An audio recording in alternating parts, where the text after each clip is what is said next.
सुख मिल पर संत समागम दुर्लभ भाई।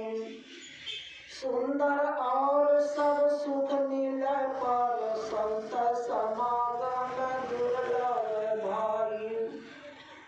प्रेम से बोलिए श्री सद्गुरु महाराज की जय। श्री सद्गुरु महाराज की जय। अव्यक्त रूप में परम पूज्य श्री सद्गुरुदेव महाराज जी व्यक्त रूप में उपस्थित पूजन परम आदरणीय सज्जन वृंद माता बहनों सबों के चरणों में मेरा कोटि नमन। आप सबों को यह विदित ही है कि यह सत्संग क्या हो रहा है, कोई कारण से ही कार्य होता है।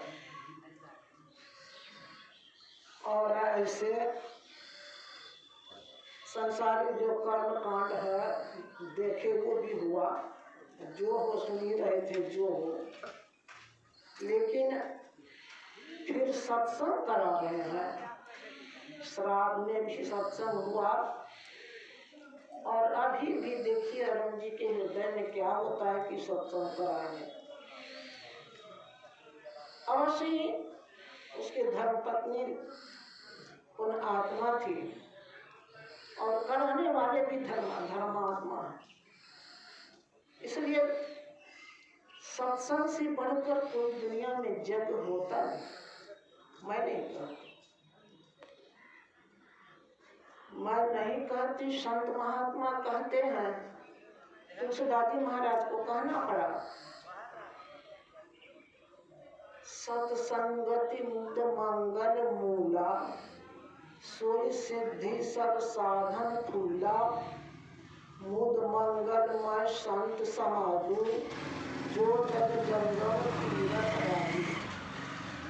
सारे आनंद और कल्याण का जड़ ही सत्संग है। सारे तीर्थों का राजा सत्संग है, सारे जगों का राजा सत्संग है, सारे धर्मों का राजा सत्संग है। इसलिए सत्संग में सब परमात्मा की चर्चा होती है और सत्संग में कोई व्यभिचार की बात, कोई बुरा बात कहाँ नहीं जाता। संतों की वाणी, वेद पुराण की वाणी सुनाया जाता और सत्संग आज नया बात है सो बात नहीं है। राम जी किए, भगवान कृष्ण किए, शंकर भगवान जितने हुए सब कोई सत्संग किए। राम जी तो सारी प्रजाओं को बुला करके उपदेश दिया, हम लोग को सुनाए। इसलिए जो मर गए उनका भी कल्याण, आप लोग उधर जाओगे नहीं।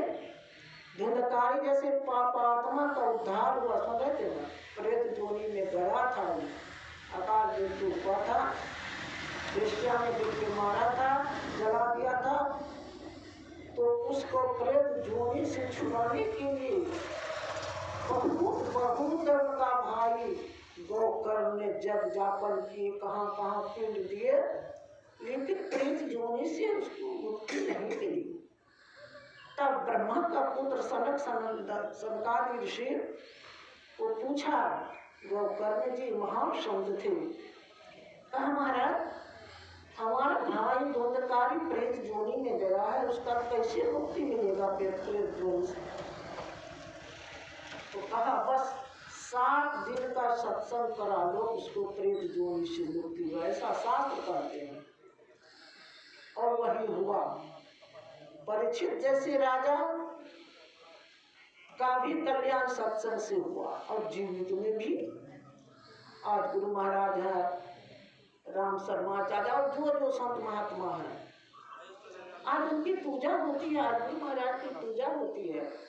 क्या थोड़े ही देवी देवता है, हाथ पैर कष्ट है नहीं, तब हम लोग की तरफ मानव है, क्यों पूजा होती है उनकी? और जितने संत महात्मा उसकी पूजा क्यों होती है, कभी साहब की क्यों होती है?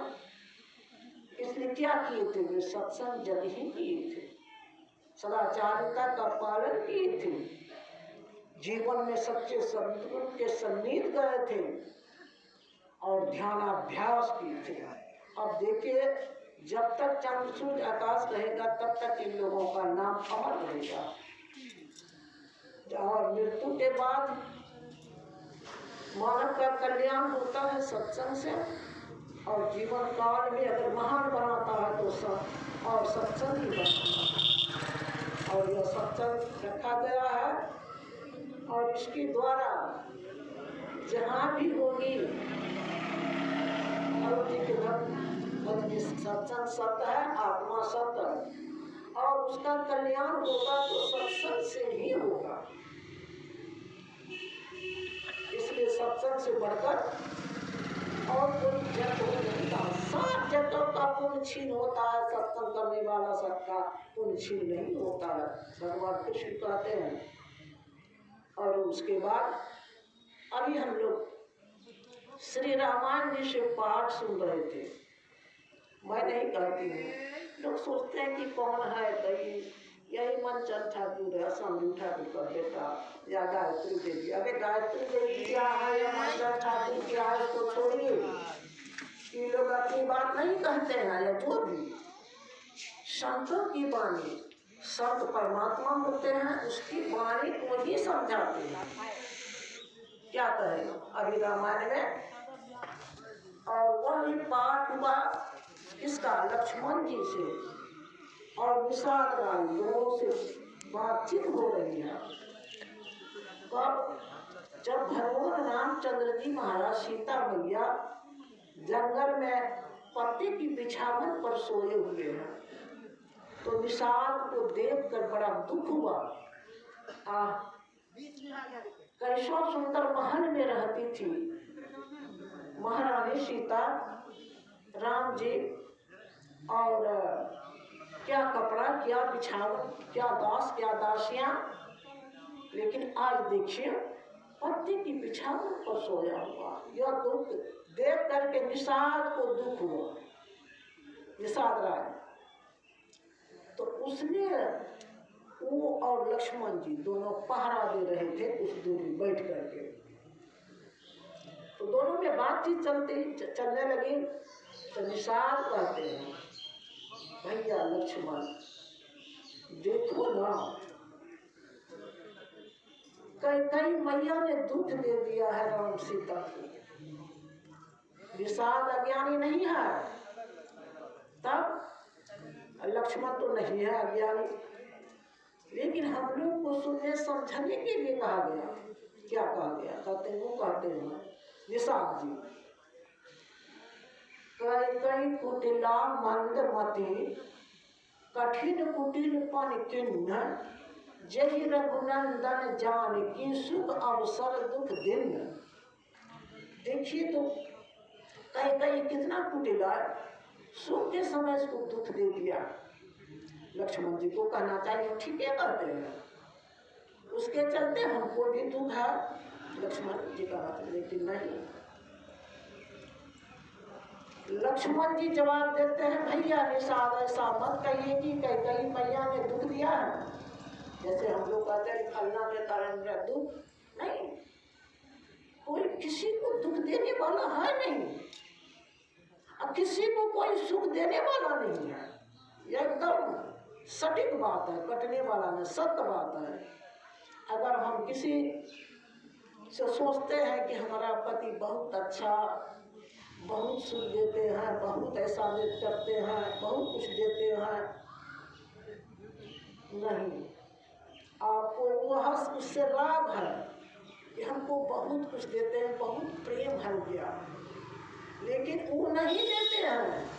ये हम लोग का धर्म है, वो देते हैं नहीं, निमित्त है देने वाला। आपका कर्म उसके द्वारा सुख आपको मिल रहा है, उनके द्वारा आपका कर्म ने दिला रहा है आपको सुख। अगर कोई कहते हैं हमारा घर वाला खराब, या हमारा बेटा खराब है, खराब दुख देता है, द्वेष, राग द्वेष, तो वो नहीं दे रहा है आपको। आपका कर्म उनके द्वारा दुख दे रहा है, वो निमित्त है सिर्फ। देने वाला आप देखते हैं, लेकिन वो नहीं देता। आपका कर्म ही उसके द्वारा आपको दुख मिल रहा है। यही सत्य है, यही बात कहते हैं लक्ष्मण जी ने निषाद को। भैया निषाद, क्यों आप कैकेयी मैया को दोष दे रहे हैं? और ऐसे नहीं था लक्ष्मण जी। कैसे? भैया निषाद, ताहु न को सुख दुख कर दाता, अनिज कृत कारण भोग सोनु भ्राता। कोई किसी को सुख दुख नहीं देता, अपना कर्म का फल भोगना पड़ता है सबको। कर्म की गति अकट है, काटने वाला नहीं है, भोगना ही पड़ता है। और उसमें कहते हैं, भैया इस भर में क्यों पड़े हुए हो? जोग वियोग भोग भल मंदा, स्वर्ग नरक जहाँ लगी जग जालू, असंपत्ति विपत्ति कारण यारुकालू। देखिए सुनिए गुनिए मन माई, मोह मूल परमार्थ नाई। परिवार, पति पत्नी, बेटा पुतौ, भाई बंधु, यहाँ तक कि स्वर्ग नरक, जितना जंजाल है संसार में, जितना सुनते हैं, समझते हैं, देखते हैं, घूमते हैं, ये सब तो मोह देने वाला है, भर्म का फंदा है भैया। मोह मूल परमार्थ नहीं, परमार्थ देने वाला नहीं है। आप क्यों ऐसा बात बोलते हैं कि दुख दिया? यही हम लोग की अज्ञानता है भैया निषाद। वो ऐसे नहीं कहा, ज्ञान वैराग भगति, भक्ति मतलब सेवा, ज्ञान मतलब जानना, सत्य को जानना, वैराग मतलब संसार से निराशक्ति। लक्ष्मण में तीनों बात, और तीनों बात मिला के कहते हैं। और यह ज्ञानता में भैया सारा संसार सोया हुआ है। क्या कैसे? तो मोह निशा सब सोमनिहारा, देखा ही स्वाप्न प्रकारा। यही अज्ञानता में मेरा तेरा भाई बंधु परिवार समाज जितना है, इसी में, इसी मुहूर्त की रात्रि में सारा संसार भैया सोया हुआ है अज्ञानता में। वह सब सोया हुआ है। कहाँ? तो जगह कौन है? कहाँ जगा हुआ वो है? यही जग जामिनी जागा ही जोगी, अपार मारथी पार पंच वियोगी। संसार में रह करके कमलवत, जैसे कमल का पत्ता, कमल का फूल या पत्ता पानी में रहता है, लेकिन पानी उसमें नहीं रहता। क्यों? उसमें ऐसा पारा भैया। और संसार में रहकर संसार की अज्ञानता मोह उसको नहीं लगे, बस यही एक कारण है। क्या? जोगी, यही जब जामिन, जामिनी में रात्रि या संसार रूपी रात्रि में जो योग करता है वह संसार में जगा हुआ है। यही जग जामिनी जागे, और वह योग करते करते संसार में रह करके संसार के मोह में नहीं फंसते हैं। ऐसा नहीं कौन कहते हैं? लक्ष्मण जी कह रहे हैं निषाद को। सज्जनों, यह सारा संसार जितना भी देखते हैं कर्म का जाल पर है। सबको अपना अपना कर्म देखते हैं, किसी को हाथ पर नहीं है खाने के लिए। क्यों? हवा एक, पानी एक, आकाश एक, अनेक, लेकिन उनको ऐसा दुख क्यों है? माता राम एक थर थर करते मुट्ठी दीजिए। किसी को अनाज सड़ता है, किसी का राजा की तरह शरीर है, एयर कंडीशन घर है, मकान है। क्यों? उसका अपना कमाई है, नहीं समझे, अपना कमाई है। और किसी को घर नहीं, वृक्ष की तरह देखते हैं, नीचे सोता है। क्यों? किसी को बाहर कितना है क्या नहीं। इसलिए उसको अपना कर्म का फल। और बताओ हम लोग अपने से देखते हैं ना, मगरा अपने से ज्यादा बनाता है, कोई बना के नहीं देता है, और उस ज्यादा में मगरा फंस के रहता है। हम लोग कर्म की ज्यादा को भूल लिए हैं। प्रारब्ध कर्म वरिष्ठ है, प्रारब्ध पहले भेज दिया, कर्म में भेजा हम लोग को भोगने के लिए, तब हम लोग तब रचा शरीर, तब शरीर को भेजा भोगने के लिए। पहले कर्म भेजा और तब हम लोग को भोगने के लिए भेजा। तो कर्म का जाला हम लोग अपने से बना करके उसी में फंसे हुए हैं। अब फंसे रहेंगे, आज की बात नहीं, तब पूरे 200 अरब बरस की बात है। कर्म का जाला जब तक नहीं टूटेगा, टूटने के लिए, इस बंधन से मुक्त होने के लिए, सुख दुख से मुक्त होने के लिए, संसार के दुखों से छूटने के लिए, संसार क्या है, शरीर क्या है, सत्य क्या है, असत्य क्या है, इनको जानने के लिए कर्तव्य क्या, सार क्या, असार क्या, जानने के लिए मानव का शरीर औजार दिया हो। इनको जानने के लिए सत्संग ही एक ऐसा जगह है, उसको जान सकते हैं। मैं नहीं कहती, वेद भगवान कहते हैं कि मनुष्यों, अगर तुम मनुष्य की उपादेयता जानना चाहते हो तो क्या करो, जाओ सत्संग करो। और कहते हैं, वेद भगवान का दिमाग नहीं कसता था, ओम पूज्यानः प्रथमं मनस्तत्वा सविता धियं अग्निर्ज्योतिश्चाय पृथिव्या अद्या भरतः। यही मनुष्य को कहा, जानवर को, देवता को नहीं कहा, क्योंकि मनुष्य इस ज्ञान का अधिकारी है।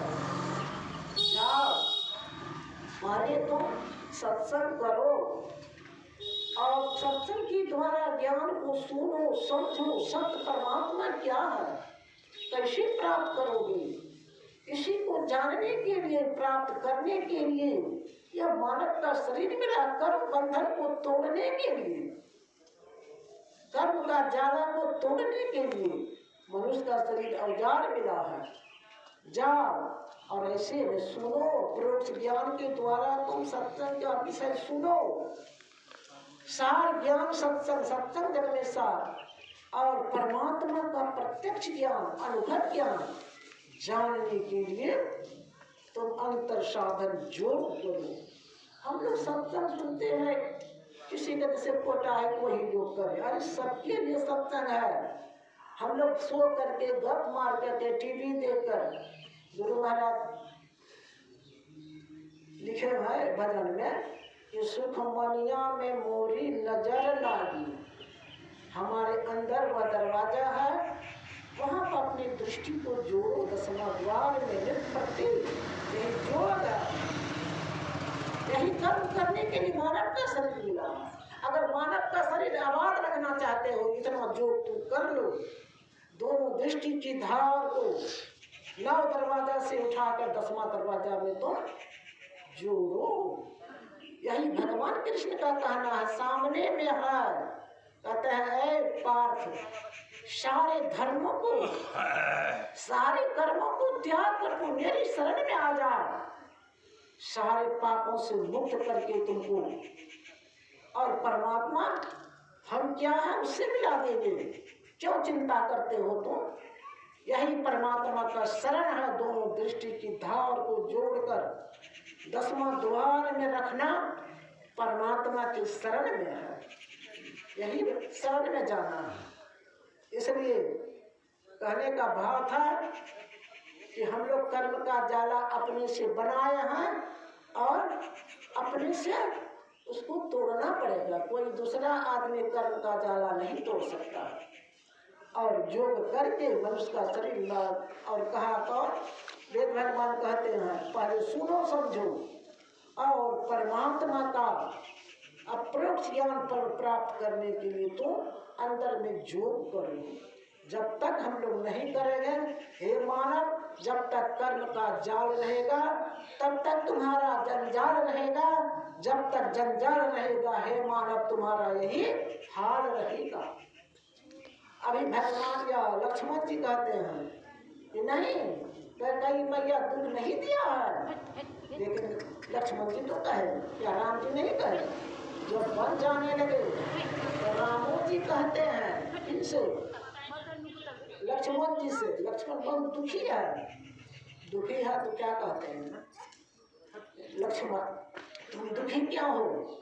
श्री राम कहा सुन लक्ष्मण यह वचन हमारा, मत सोच करो मन बीच किसी प्रकारा, हाय कर्म गति बलवान जान नहीं जाई, विधि का जो अंक लिखा वह मिटा नहीं जाई, और यह बात मानता जो अहंकारा, मत सोच करो मन बीच किसी प्रकारा।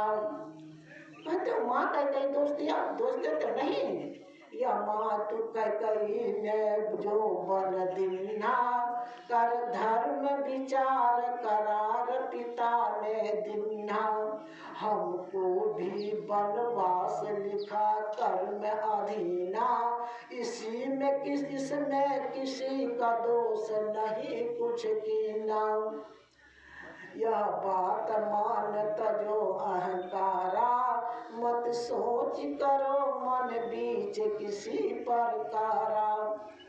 बड़ा सुखी है, बड़ा खुश है। प्रारब्ध 3 तरह का कर्म होता है, प्रारब्ध क्रियमान संचित 3 कर्म। तो प्रारब्ध कर्म संचित कर्म से हम लोग भोग रहे हैं। प्रारब्ध कर्म वरिष्ठ होता है, इसको भोगिए के मिटेगा, और संचित कर्म को सत्संग ध्यान साधना करके जला सकते हैं। क्रियमान कर्म को परमात्मा पर छोड़ दीजिए, सत्संग की ज्ञान को समझ करके कीजिए, तो आपको जीते जी कर्म का बंधन छूट जाएगा। जीते जी आपका जीते जी करने की चीजें हैं। और क्या कहते हैं, बड़ा खुश है हम लोग, बड़ा सुख है, लेकिन जब प्रारब्ध कर्म आ जाता है भोगने के लिए, बुरा कर्म अच्छा कर्म भोग रहे हैं, और बुरा कर्म जब भोगने के लिए आ जाता है तब क्या होता है, जब कर्म अपना फल दिखलाने आवे, अरे बड़े बड़े अक्लमंदों की बुद्धि है चकरावे, समझ न परत कर्मन की गति है न्यारा, मत सोच करो मन बीच किसी प्रकारा। श्री राम कहे सुन लक्ष्मण यह वचन हमारा, मत सोच करो मन बीच किसी प्रकारा।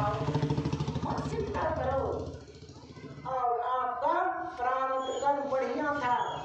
और एक बात की भी शंका होती है हम लोग को,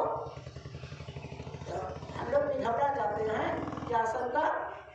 देखते हैं जो पाप करता है, चोरी डकैती करता है, दारू ताड़ी पीता है, चोरी और लूट घटोस करता है, देखते हैं उसको बहुत संपत्ति बड़ा सुख है, कई सत्संग करे छे, देखो ध्यान करे करवावे छे, सत्संग करे छे, जप करावे छे, तो देखो कितना दुख छे। ये बात पर होता है, इसलिए होता है, उसको सुख है, पाप करियो रहा है उसको सुख है, अब कोई पुण्य कर्म कर रहा है तो ये दुख दिखाई पड़ रहा है। क्यों ऐसा होता है? इसलिए वह पहले का कर्म जो किया हुआ है, वह कैसे, जैसे एक भाई 2 भाई है, 1 बीघा खेत है,